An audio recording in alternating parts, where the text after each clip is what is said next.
Oliver Miller. May height na 6'9" at isang sentro. Dahil sa kanyang laki, siya ay tinaguri ang The Big O at siya rin ang pinakamabigat na player sa history ng NBA. Pero nasaan na nga ba siya ngayon? Kaya sa video natin ngayon ay tatalakayin natin ang player na mas mabigat pa kay Shaquille O'Neal.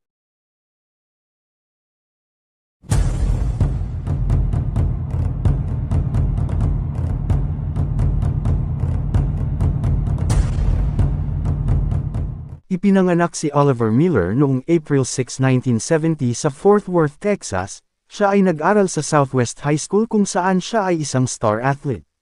At sa University of Kansas sa kanyang college. Si Miller ay pinili ng Phoenix Suns bilang 22nd overall pick noong 1992 NBA Draft.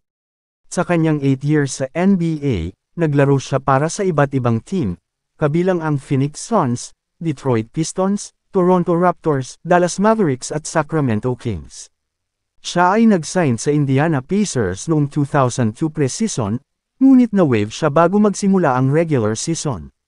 Si Miller ay kilala bilang isang magaling na sentro na may passing skills. Siya ay may average na 12.9 points, 7.4 rebounds, 2.9 assists, 1.9 blocks at 1.4 steals per game sa kanyang pick noong 1995-1996 season. Gayunpaman, kilala rin siya sa kanyang mga problema sa timbang. Sa simula ng kanyang career, siya ay may opisyal na bigat na 270 pounds o 120 kilograms, ngunit sa mga huling taon ng kanyang career sa NBA, nadagdagan pa ang kanyang timbang sa 380 pounds o 170 kilograms, kaya dahil dito ay nabawasan ang kanyang mobility at stamina.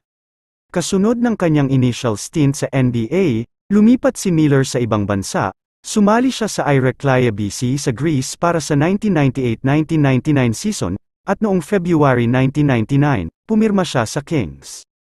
Ginugol niya ang sumunod na season pabalik sa Suns, kung saan ay naglaro siya ng 51 games.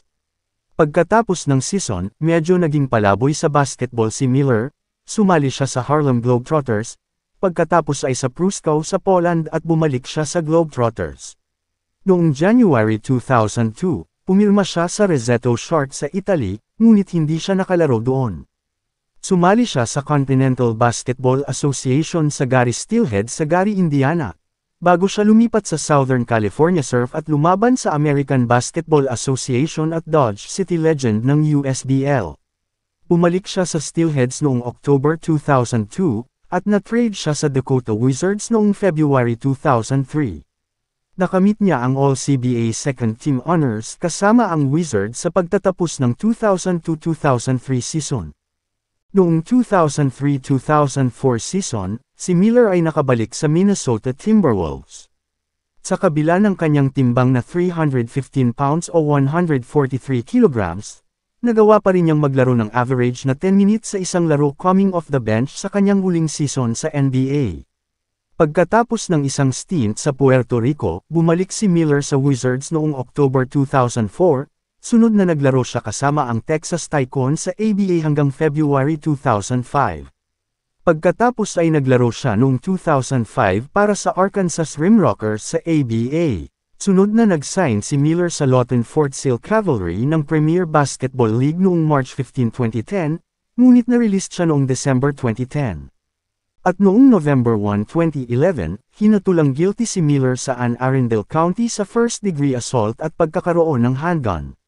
Siya ay sinentensyahan noong February 3, 2012, sinabi sa AP report na si Miller ay maaring makulong ng hanggang 9 na taon.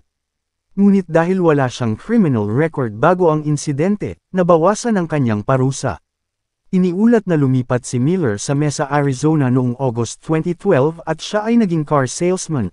Nagtatrabaho rin siya sa dating basketball player na si Alvin Heggs, nagpaparticipate din siya sa mga basketball camp. Na-induct si Miller sa University of Arkansas Sports Hall of Honor noong September 2016 at napili siya bilang SEC basketball legend noong January 2017. Noong September 2020, si Miller ay iniulat na nagretiro at nakatira sa Phoenix, na may timbang na 278 pounds o 126 kilograms. Ginugol niya ang kanyang oras sa pagsali sa mga basketball camp at pakikipaglaro sa kanyang mga apo. Sa ngayon, si Miller ay masaya na namumuhay kasama ang kanyang pamilya, pero syempre ang kanyang timbang ngayon ay hindi na katulad ng dati, dahil siya ay 53 years old na ngayon.